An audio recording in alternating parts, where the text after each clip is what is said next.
What's going on, everybody? Kevin Sullivan here from Evolve IP.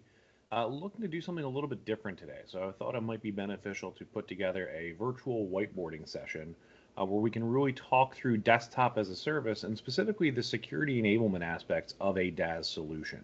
So often we talk about DaaS in the context of security, but the thing that I can't stress enough is that DaaS itself is not a security solution, right? DaaS is not a replacement for going out and having some form of an EDR or an MDR or an XDR or an antivirus or anti-malware solution that runs on your endpoints. But what DaaS is a consolidated approach to end user computing that allows an organization to dramatically simplify its approach to securing where their users perform their work, securing access to their data, access to their internal applications, and ensuring that those internal things that we want to treat as privileged, that we want to provide that additional security for, never have to leave the data center where we have our ultimate security measures in place to ensure the integrity, validity, and security of our environment, our applications, and our data.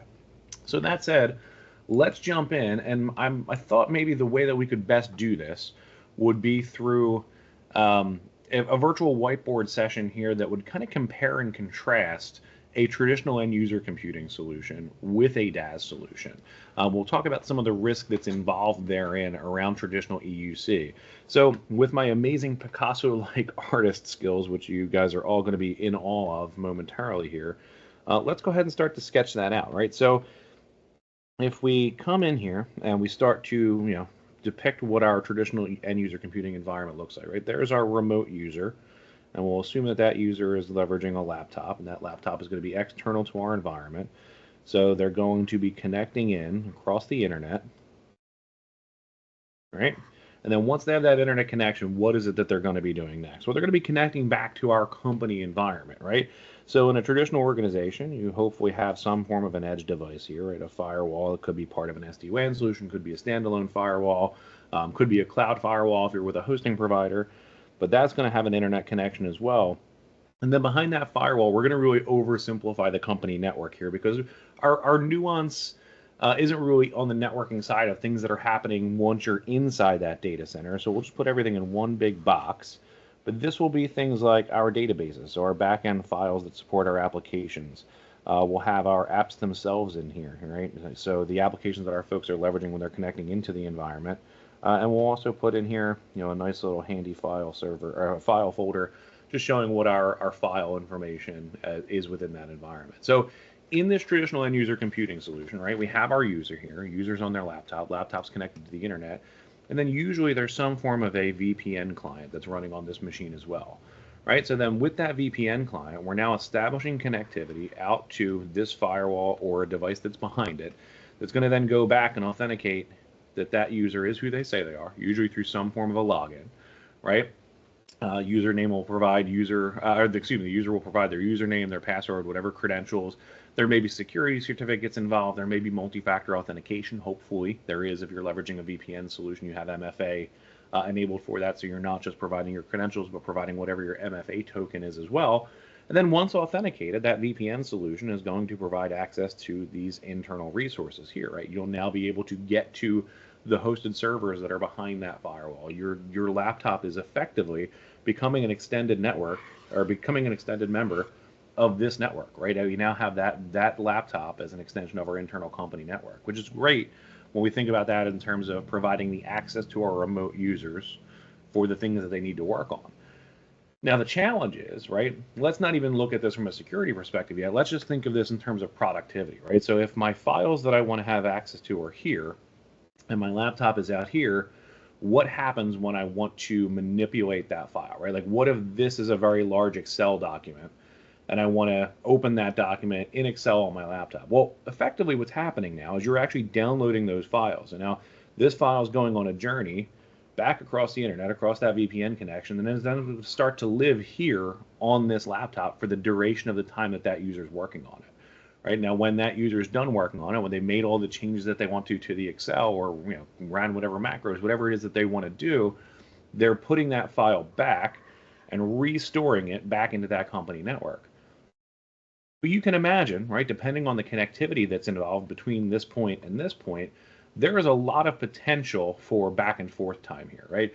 Every single time that you want to work on a file, work in a document, you're essentially downloading that document. Every time you want to save it, you're re-uploading it. So if you're dealing with larger files, and we see this a lot with organizations that are doing things like CAD drawings, 3D renderings, architectural blueprints, even large image files, and frankly, even really large database or Excel files as well, you can lose a significant amount of time that from a user's perspective, it just feels like you're sitting here, waiting forever for this document to open. But what's actually happening is you're waiting for that document to download, or when you're saving it, you're waiting for it to re-upload to the network. Now, that's from a productivity perspective, right? From a security standpoint, the risk here is that every time that that user works on a document, that document or that file is coming and starts to live here on this client device. So when a document lives on that client device, what happens if this device is compromised, right? What if we have our bad actor out here? We'll put a nice little black hat on him so that we know he's one of our bad actors. But what happens when that bad actor out here compromises this device and can then sit there and siphon that data off? So every single time a file's coming from the company network to this laptop, it's then being taken out here to this individual as well, who can then gain access to all those files. Right? What happens if this laptop is stolen and ends up being taken out of that user's hands? That now, this bad actor has access to that same laptop, that same desktop, with all of the company data that had been downloaded to it over the course of time that user, had access to those resources from that device. So there's a lot of potential risk here, right? The risk is if we make this device, if we make this laptop up here that our user is using, an extension of our company network down here, then any compromise that happens on our laptop now has the ability to come all the way down here and compromise our company network. Now, a lot of organizations take creative approaches to how they deal with this, right? You'll do things like putting VPN'd in devices into a quarantine network within your environment, or having some form of a DMZ within your network that isolates and segregates that traffic so that they're not truly extensions of your internal network, and that you can have some form of port blockages or some form of separation from those devices. But those things can all be overcome and compromised as well. Effectively, still, no matter what security you put in place, if you're providing this remote device here with access to these internal resources here, you're putting yourself in a position where if this machine has ransomware on it, that ransomware can effectively jump into that company network, and then all of these things can be compromised, can be locked, just because that compromised device had access to the network, became an extension of the network, and was able to spread that compromisation into your internal environment. So let's go ahead and we'll delete all of this. We'll just do an erase all here. So now let's talk through the same scenario, but from a DaaS perspective, right? So just like in the previous example, we'll have our amazingly drawn external end user out here, right? Leveraging even, we'll say, the same exact laptop, the same exact way that they're using it as a user right now, right? So we'll still have our internet connection, but now we're going to have our company network right here depicted as one big box still, but part of that is going to be another box that we will have in here, which will be our DaaS solution. So this is our desktop as a service, right? And then we still have our applications and our databases. We still have our terribly drawn file folder here, which oddly enough looks like the state of Pennsylvania. But now we're going to see a little bit of a different approach to the functionality of how that user is connecting into the environment and what happens, right? So now my user's using this laptop, right? So their work from their perspective is being done here. That laptop connects to the internet, and we'll still have firewalls, right? So we'll say we have our firewall at the edge there. We have our internet connection connecting to that firewall. But now instead of a VPN, where we're making this device an extension of our internal company network, now what we're essentially doing is we're saying, hey, I see that user is connected to this laptop, and on this laptop, there's a little DaaS client, right? So in the case of VMware Horizon, it's the VMware Horizon client, soon to be the Omnissa client. In the case of Citrix, it's the Citrix Workspace Receiver application. Maybe they're even leveraging that DaaS client application in a browser, right? So they're just opening up Chrome or Edge or Firefox and connecting to their DaaS seat through there. In any case, there is a DaaS agent that's running on that machine. So that is what's initiating this connection, right? and coming into this environment that's then not saying like, hey, I'm going to give you direct access to these things. No, we're going to go ahead and back that out. What I'm doing instead is I'm going to go ahead now and connect you right into this DaaS environment, right? And the virtual desktop that you're running is now part of this environment here, right? So everything now that user is doing, they're doing within the DaaS solution. And that laptop, right, this device out here, that no longer has access to these resources here. What's happening now instead is the DaaS seat that that user is connected to is what's talking to those files, talking to those applications, talking to those databases. And when a user is doing work on those things, instead of that stuff having to come all the way back out here across the internet and then being, your work being done on this device, no, we'll back those two out now, because now what's happening is all of the work that you're doing is happening within that same DaaS solution, right? So instead of your work being done here, now all of your work is done here. So you have the benefit of the fact that as a user, right, the area where you're doing your work, where you're running your applications, where you're running that Excel program to work on that backend XLSX file, all of that stuff is happening within the same data center. So you have the natural advantage of the fact that those things are directly next to one another, right? And as a result, the productivity is going to actually increase, right? You're going to see a much higher degree of performance. Your users are going to be able to work much more effectively, work better, work faster. Application performance is going to improve just by sheer virtue of the fact that the users are doing their work here and the things that they're working on are here. They're right next to one another in the data center. Now, you might be sitting here thinking, well, that's great, but what about the fact that now where my user is doing their work is further away from the user, right? They used to work just between the user and the laptop, and all the stuff that they did was done here. Now they're essentially saying, hey, instead of that, I'm doing all my work now across that internet connection on that DaaS seat in that environment here.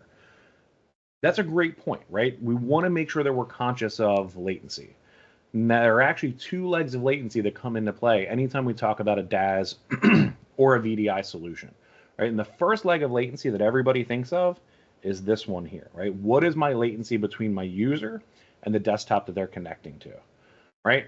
But there's another leg of latency that exists that's right here, right? So what is the latency that's between my DaaS desktop and the backend resources that my user is connecting to when they're in DaaS? And this is the leg of latency that most folks tend to not think of. I make the case that this latency here, right, the latency between our end user, or excuse me, the latency between our DaaS seat and the backend infrastructure that's supporting it, that's actually our more important leg of latency. So the question then is why, right? Why does this latency matter more than this latency? And the reason comes down to the sheer fact that these solutions, DaaS solutions, were all initially designed for remote access. Right, so things like VMware Horizon, even back when it was VMware View, things like Citrix, through XenApp, through Presentation Server, all the way back to the MetaFrame days, even things like remote desktop services and terminal services from Microsoft. All of these solutions were initially designed to accommodate remote access. So what that means is that those solutions, right, DaaS solutions, since they were designed to be used remotely initially, work very well in a moderate to high latency environment, right? Obviously, the lower the latency you have here, the better. But you can function very well in an environment where that latency is, 100 milliseconds, maybe even up to 200 milliseconds. I think we have some DaaS users that are effectively using seats halfway around the world that see latency as much as 225 milliseconds and still have a good experience within that DaaS solution. So the latency here, right, between our DaaS seat and the backend applications that support it, in the other example, that latency would have been the latency between this laptop coming across that VPN connection into the firewall, into the internal environment here.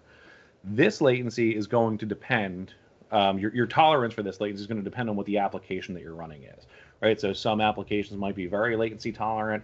Some applications, especially like front-end client-server applications that you have a client that's running here, connecting to a database that's running here, those applications might not have a high tolerance for latency and might need to have a very low latent connection for that application performance to not only be good, but even be acceptable for your users.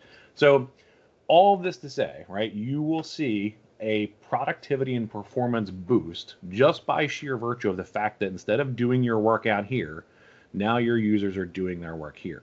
And when they're doing their work here, the stuff that they're working on is much closer to where they're doing their work, right? And common sense tells me that if where I'm doing the work is closer to the stuff that I'm working on, then that work becomes inherently easier to do. Now, from a security perspective, right, largely the same conversation. In this type of environment, this laptop, right, this remote device is never, ever becoming an extension of this internal environment. So now the internal network, right, the network that we maintain at your prem, in your data center, in your cloud solution, that data center remains intact, right? It retains its integrity. If this user device up here gets lost, gets compromised, gets stolen, gets malware from that bad actor who we didn't draw in this solution yet, right? But if that bad actor somehow compromises this device, then we're still in a position where, yes, it's not good for this user, right? They're effectively, they have their performance or productivity hampered a bit because their device may have a problem. But none of our corporate data that exists here is at risk if this device gets compromised. Question is why, right? Well, the reason is that in a VPN solution, all of this data is potentially going out that connection to then be worked on from this device here, right? In a DaaS solution, all of our work is still happening here. So this device just becomes a dumb terminal, right? A conduit that the user uses to connect to this environment and all the data that they're manipulating, the applications that they're running, the backend systems they're connecting to, all of that stuff is happening here where we have a higher degree of security. So one of the questions that we then often get asked is, well, what happens if this user's device gets compromised with something like a keystroke logger, right, or a screen capture piece of malware? So, a bad actor, right? Again, this guy here with the black hat, he can then see what's happening on this device in the keystroke, so you can see what they're seeing and you can see what they're typing. The good news is the DaaS solutions that we offer today have advanced to a point where they automatically protect against things like keystroke logging and things like screen capture malware. So it becomes increasingly more challenging to have those types of attacks negatively impact even a connection to a DaaS solution. That said, you probably still want to have some form of protection of that client device, right? So you probably still want to ensure that, look, if you're doing company issued devices, you have, maybe not a full management suite on them, but have at least some form of EDR solution or some form of antivirus solution that runs on those devices. If you're enabling a BYOD solution, so bring your own device. So this is a self-procured user-provided laptop. They bring equipment that they already have into the mix. Then you probably want to just make sure that your corporate policy dictates things like, hey, any device that you're going to use as a user that is part of BYOD, part of a bring your own strategy, you want to ensure that you're certifying that there is some form of antivirus, anti-malware solution that's running on that device, right? That's just good practice, good common hygiene in this type of solution in this environment. So as far as security goes, right, how does this then help us simplify our overall approach as an organization? Well, it does so because, again, this device here is not that extension of our company network here. So the four logical walls, right, that we've built around this data center, those things maintain intact, right? So if this device, we talked a little about malware, we talked about compromisation, but if this laptop is actually stolen or lost, there's no company data that lives on this device, and this device is not an extension of that internal company network. So we never have to worry about a potential breach or potential loss of data or customer data getting into the open or exposed if this device is lost or compromised. Additionally, right, let's just say, our user here falls for a phishing attempt, right, and ends up giving away their username and password to these bad actors that then could, effectively try to log into this type of solution as that user. That's where if you're leveraging multi-factor authentication, right, so we want to make sure that you have MFA as part of your DaaS solution, unless that bad actor can then also compromise your multi-factor authentication, even if you had that user's username and password, you still have a high degree of protection, right? We actually talk about, I think the statistics are a 99.2% reduction of the chances of being compromised by having multi-factor authentication enabled. And that is in a world where we're increasingly seeing things like credential stuffing attacks where, folks tend to recycle passwords and tend to reuse the same passwords for both their private and their professional access to things. So if you're in a situation where your personal LinkedIn account got compromised, these folks are now going to look at that password out on the dark web and attach that password to every possible combination of username that you can have for every single service that's out there on the internet. They're going to just keep trying those credentials over and over and over again, and different variants of them to compromise as many different accounts of yours as possible. So it's really important that, even no matter how secure this solution is, you still want to ensure that you have multi-factor authentication, because multi-factor authentication is what's going to protect you against that loss or compromisation of your user credentials in the event that this user's Netflix account got compromised and they just so happen to be using that same password for their corporate domain account that they use to connect into DaaS or to the rest of this environment. So now we got a little bit in the weeds there, right? But I think the underlying thing that I would want to make sure we have as a takeaway from this is, remember that DaaS itself isn't a security solution, right? So DaaS is not going to make an environment more secure on its own. You still want to have things like EDR, MDR, XDR, antivirus solutions that are running as part of the DaaS seat itself, right? So if you're running DaaS within a data center, right? DaaS with Evolve IP, on those DaaS seats, you still want to have some form of protection. But what we are really doing is simplifying the approach to protection and ensuring the integrity of those remote client devices. In addition to the security piece, like we talked about earlier, we're also increasing user productivity, and we're also simplifying the logistics of managing those devices for an organization, right? Not just in terms of having to not take as robust of an approach to them from a security perspective, but also extending the life cycle of those devices, right? If you are still doing company-issued laptops or desktops, now instead of a 3-year, 4-year, 5-year hardware refresh cycle, you can find yourself in a position where that refresh cycle can kick out to 6 years, 7 years, 8 years, 10 years. I personally have a 9-year-old MacBook Air somewhere in the pile of stuff behind me that I still often use when I go out on the road, because guess what? With a DaaS solution, right, as long as that device works and I have the ability to effectively connect to the internet, the internal resource of those devices are starting to matter less and less and less, right? As long as I can open up my DaaS client application from that device, connect to my cloud-hosted desktop, I can now effectively do my work from that device wherever I am. So, I always tell folks when they ask us about, what type of devices should we go out and buy to couple with the DaaS solution? In my opinion, the best hardware refresh cost that you can look at is $0, right? How do you find yourself in a position where you can get out of having to do that next hardware refresh altogether by continuing to leverage the devices that you already have deployed out there into the network, into the world, in your users' hands, to really simplify your approach to end user computing? So, I know we covered a lot of ground today, but I hope this was informational. I hope this was educational. I hope this was helpful. And certainly probably have some questions coming out of it, which I'd absolutely love to discuss further with those of you out there who may have them. Really look forward to getting some feedback from this, and look forward to hopefully doing another virtual whiteboard session again in the future. But thank you so much for the time. Really appreciate it, and hope to talk soon. Take care.